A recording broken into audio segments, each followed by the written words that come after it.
Un accordo di programma quadro è stato sottoscritto tra il Ministero dell'Ambiente e della Sicurezza Energetica, la Regione Siciliana e il Lati di Agrigento per la realizzazione di interventi sulla depurazione proposti dall'Assemblea Territoriale Idrica di Agrigento finanziati dal MASE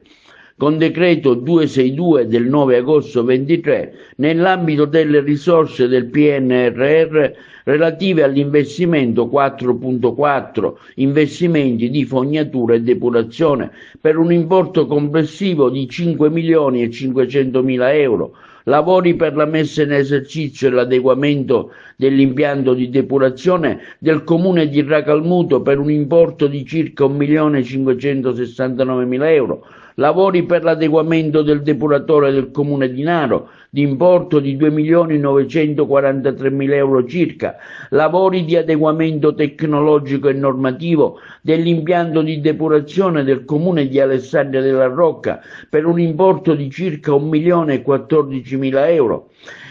A tal riguardo il presidente del Lati di Agrigento Giovanni Cirillo esprime grande compiacimento per il risultato raggiunto che contribuisce a migliorare e rendere più efficace, efficiente ed economico il sistema della depurazione nell'ambito territoriale ottimale di Agrigento grazie al lavoro svolto dall'ufficio del Lati in collaborazione con gli uffici del gestore unico del SIA AICA e del comune di Alessandria della Rocca in gestione salvaguardata.